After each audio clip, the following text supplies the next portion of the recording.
प्रिय विद्यार्थियों, आज की ऑनलाइन क्लास का जो हमारा महत्वपूर्ण टॉपिक है वो है काव्य प्रयोजन। परीक्षा की दृष्टि से काव्य हेतु के पश्चात काव्य प्रयोजन पर भी बहुत महत्वपूर्ण प्रश्न आता है। ध्यान दीजिए, बहुत बार परीक्षा में प्रश्न पूछा जाता है और इस बार भी परीक्षा में आने की संभावना है। ये प्रश्न दो रूपों में भी आ सकता है, अ में भी आ सकता है तो ब में भी आ सकता है। भाग व में कैसे आएंगे कि आचार्य मम्मट ने काव्य के प्रयोजन क्या क्या बताए हैं, ठीक है ना। या दूसरा प्रश्न ये आ सकता है कि काव्य प्रयोजन से आप क्या समझते हैं, इस पर विस्तार से समझाइए या इसे विस्तार से समझाइए। ये 250 शब्दों में इसको उत्तर लिखना है। बड़ा प्रश्न भी इसको ऐसा आ सकता है, लघुतरात्मक प्रश्न आ सकता है। तो देखिए, आपको पढ़ना है, याद करना है और रटना है। संक्षिप्त में यहाँ पर आपको समझाने का प्रयास कर रहा हूँ, आपको याद रखना है इसको। प्रिय विद्यार्थियों, काव्य प्रयोजन को लेकर भी मैंने आपको पूर्व में भी कहा है कि काव्य हेतु, काव्य प्रयोजन, काव्य लक्षण, काव्य के अर्थ, काव्य के तत्व, ये सभी संस्कृत साहित्य से हमारे हिंदी साहित्य में आए। तो ऐसी स्थिति में इसको लेकर के विद्वानों ने अपने अलग अलग विचार प्रस्तुत किए। कुछ लोगों ने काव्य हेतु के बारे में बताया तो कुछ विद्वानों ने काव्य प्रयोजन के बारे में बताया। जिस प्रकार से काव्य हेतु, काव्य लक्षण के बारे में विद्वानों ने अपनी विचारधाराएं प्रस्तुत की, उसी प्रकार से काव्य प्रयोजन को लेकर के विद्वानों ने अपने अपने विचार प्रस्तुत किए हैं, ठीक है ना। तो इसलिए आपको पूरे विद्वानों के विचारों के बारे में न जाकर के संक्षिप्त में आपको लिखना है कि काव्य प्रयोजन को लेकर के विद्वानों ने अलग अलग विचार प्रस्तुत किए हैं। और जहाँ तक काव्य प्रयोजन की बात है वह इस प्रकार आपको ऐसे लिखना है। ध्यान दीजिए, सबसे पहले आपको लिखना है काव्य प्रयोजन का तात्पर्य, काव्य प्रयोजन का शाब्दिक अर्थ क्या है, काव्य प्रयोजन से आप क्या समझते हैं।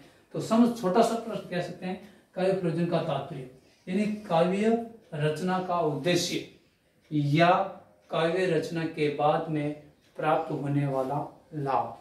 पहला प्रश्न क्या था हमारा, उससे पहले पूर्व कालांश में काव्य हेतु, काव्य क्यों लिखा जाता है, उसका कारण क्या है।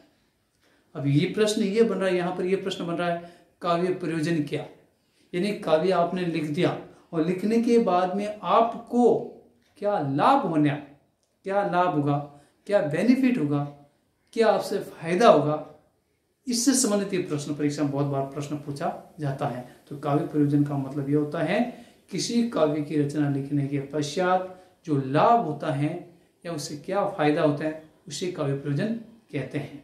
अब देखिए, काव्य प्रयोजन को लेकर के विद्वानों ने अलग अलग विचार बताए, लेकिन यहाँ पर सिर्फ मैं आपको आचार्य मम्मट ने, जिन्होंने बहुत ही प्रसिद्ध पुस्तक लिखी है और उसका नाम है काव्य प्रकाश, और काव्य प्रकाश में उन्होंने विस्तार से काव्य के प्रयोजन के बारे में उन्होंने अपनी बात बताई है, ठीक है ना। वो संस्कृत में श्लोक है, वो आपको मैंने बोर्ड पे नहीं लिखा है, अगर आपको याद है तो वो लिख सकते हैं, वरना वो लिखने की आवश्यकता नहीं है। संक्षिप्त आप सीधा अपने मुख्य विषय वस्तु पर आपको आ जाना है, ठीक है ना।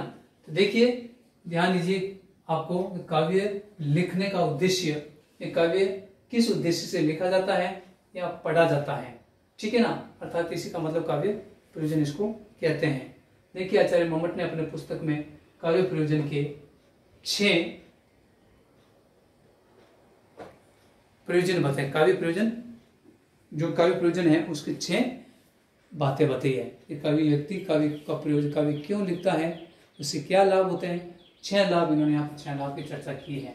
देखिए, सबसे पहला है, आचार्य मम्मट ने बताया अपने काव्य प्रकाश में, यश या कीर्ति, ख्याति प्राप्त करने के लिए कुछ व्यक्तियों की मानसिकता होती है, कोई पुस्तक लिखेगा, कोई काव्य लिखेगा, उसके पीछे वो चाहता है कि मैं काव्य लिख दूं और संसार में मेरे जाने के बाद या मेरे होते हुए भी मेरे उस काव्य की चर्चा, लोगों में मेरी प्रसिद्धि हो, लोगों में मेरी ख्याति हो और लोग मुझे पहचाने। इस प्रकार से इसी उद्देश्य को लेकर के कुछ लोग भी काव्य लिखते हैं, ठीक है ना। इसीलिए यश प्राप्ति भी काव्य प्रयोजन का एक मूल उद्देश्य है, ये भी काव्य लिखने का मूल लाभ माना जाता है, ठीक है। तो कुछ विद्वानों का बात आचार्य मम्मट ने बताया कि कुछ विद्वान ऐसे भी एक काव्य लिखते हैं, वो अर्थ प्राप्ति के लिए, अर्थ का मतलब तो धन प्राप्त करना, पैसे कमाना। कुछ लोग काव्य इसलिए लिखते हैं कि ताकि वो कविता लिख करके, काव्य लिख करके धन मिला जा सकता है, धन कमाया जा सकता है और अपने आर्थिक स्थिति को मजबूत किया जा सकता है। कुछ विद्वानों की, कुछ कवियों की ये भी धारणाएं होती है। ये हमें रीतिकाल से हम देखने को, ये परंपरा रीतिकाल से आज तक हम देखने को मिलती है, ठीक है ना। क्योंकि रीतिकाल में जाए तो हम बिहारी का नाम सुनते हैं, बिहारी सत्सई, जिन्होंने राजा जयसिंह के दरबार में रह करके उन्होंने काव्य रचना बिहारी सत्सई लिखी थी। और कहा जाता है उन्होंने बिहारी सत्सई लिखने के परिणाम एक एक दोहे पर राजा मान सिंह उनसे इतने प्रभावित हुए, एक एक दोहे पर एक एक सोने की मोहर यानी अशरफी उनको दिया करते थे।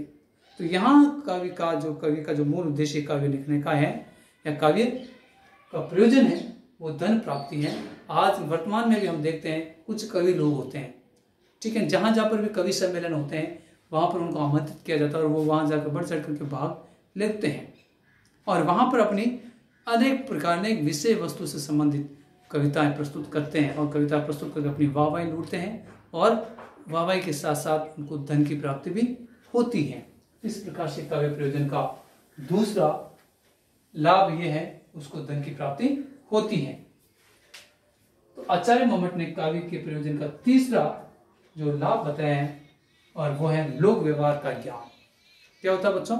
लोक व्यवहार का ज्ञान, यानी उसको लोक व्यवहार, यानी कहा जाए कोई व्यक्ति काव्य लिखता है तो उसे लोक व्यवहार ज्ञान की प्राप्ति होती है, ठीक है। यानी वह व्यक्ति समाज में रह करके अनेक वस्तुओं का, अनेक शास्त्रों का अध्ययन करने के परिणाम स्वरूप वो लोक व्यवहार के आधार पर काव्य का प्रयोजन करता है, अर्थात उसके लोगों को व्यवहार के बारे में बताएं। जैसे एक उदाहरण तुलसी की रामचरितमानस पढ़ते हैं तो उसमें संपूर्ण जो संबंध होते हैं, भाई भाई का संबंध होता है, माता पिता के प्रति संबंध होता है, पिता का माता के प्रति संबंध, पिता का संतान के प्रति क्या संबंध होता है, इस प्रकार के जो लोक व्यवहारिक ज्ञान होता है तो उसने रामचरितमानस में बताया। इसी उद्देश्य को लेकर के कह सकते, इसी प्रयोजन को लेकर के कुछ कवि लोग काव्य का प्रयोजन लिखते हैं, उससे लाभ से होता है लोक व्यवहार के ज्ञान के परिणाम। आचार्य मम्मट ने नेक्स्ट यानी अगले उन्होंने प्रयोजन बताया अनिष्ट निवारण, लोक मंगल की कामना के लिए। कुछ विद्वान न धन के भूखे होते हैं, न यश के भूखे होते हैं, न लोक व्यवहार के भूखे होते हैं। कुछ लोग कहते हैं कि मेरे काव्य लिखने से संसार में या कहीं पर स्थान विशेष पर कोई व्याधि, कोई बीमारी फैल जाती है या कोई संक्रमण फैल जाता है जिससे लोग बीमार पड़ जाते हैं। ऐसे स्थिति में लोगों के इलाज के लिए ऐसी पुस्तक की रचना की जाए जिससे लोगों को घरेलू उपचार मिल सके, जिससे वो उसको पढ़ करके अपना स्वयं का उपचार कर सकते और इस व्याधि से, बीमारी से अपने आप को तंदुरुस्त बना सके। इस प्रकार के कुछ लोगों की ये भी धारणा है। आचार्य मम्मट ने बताया, चरक संहिता हम पढ़ते हैं, चरक में ने भी पुस्तक लिखी चरक संहिता, जिन्होंने उन्होंने क्या बताया, उन्होंने पूर्ण रूप से ये बताया है लोक निवारण की भावना के रूप में उन्होंने पुस्तक की, उसमें अनेक प्रकार के बीमारी के उपचार के बारे में उसमें बताया गया, यानी आयुर्वेदिक ज्ञान के बारे में उसको हमें ज्ञान जानकारी मिलती है। इसी प्रकार तुलसी ने भी हनुमान बाहु की एक पुस्तक लिखी है जिसमें बाहु रोग हो गया था और उस बाहु रोग से मुक्ति दिलाने के लिए उन्होंने पुस्तक लिखी थी।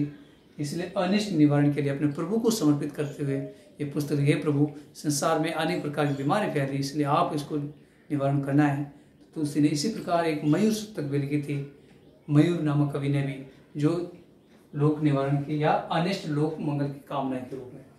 एक बात आता है, नेक्स्ट है आचार्य मम्मट ने बताया है आत्म शांति के लिए काव्य का प्रयोजन। कुछ विद्वान ऐसे होते हैं किसी प्रकार की व्यवस्थाओं से वो भूखे नहीं होते, प्यासे नहीं होते, न धन के होते हैं लोभी, न अर्थ के होते हैं या न लोक व्यवहार के, न लोक मंगल की कामना के लिए, बल्कि अपनी आत्म शांति के लिए।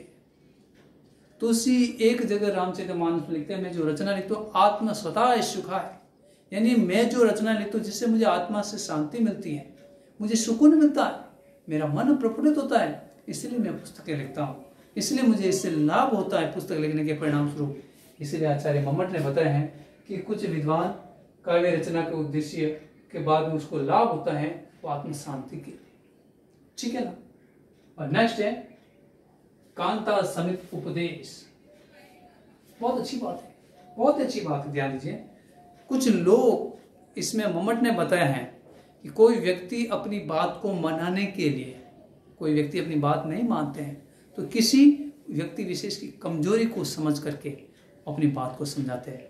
जैसे बिहारी ने सबसे पहले भगवान श्री कृष्ण को अपनी भक्ति भावना प्रकटने की राधा के समक्ष, बिहारी को पता है कि भगवान श्री कृष्ण की अर्धांगिनी राधा है या उनकी प्रेमिका है। अर्धांगिनी रुक्मिणी, ध्यान रखने की बात है। भगवान श्री कृष्ण की प्रेमिका कौन है? राधा। इसलिए राधा को समर्पित होकर के उन्होंने पुस्तक लिखी, राधा नागिरी सोए या तन की शाय पर हरित द्युति होए। इस प्रकार की पंक्तियां लिखी बिहारी सत्संग के प्रारंभ में। अर्थात वो अपनी भक्ति भावना पहले राधा को समर्पित करते हैं ताकि राधा उनकी भक्ति भावना को कहाँ तक पहुंचाए? श्री कृष्ण, और श्री कृष्ण को सुनकर उनसे मुक्ति मोक्ष की प्राप्ति दिला। इस प्रकार की कवि की ये भावनाएं होती हैं। इसी प्रकार से कोई नायिका होती है, अपने नायक कोई बात नहीं मानता है तो शाम के समय कभी भी जब भी व्यवस्थित समय मिले उस समय वो अपने प्रीतम को समझाती हैं या प्रीतम अपनी नायिका को बात को समझाती है। इस प्रकार से पति पत्नी, प्रेमी प्रेमिका, भक्त अपने ईश्वर या अपने इष्ट को, इस प्रकार की जो उपदेश जो बातें लिखी जाती हैं, इसी उद्देश्य से भी कुछ लोग कहा जाता है कि कवि का प्रयोजन माना जाता है। तो विद्यार्थियों, ध्यान देने की बात है, आचार्य मम्मट ने कवि के प्रयोजन 6 बताए हैं। आप 6 ही परीक्षा में लिखना है, इससे ज़्यादा नहीं लिखना है। आज इतना ही, धन्यवाद।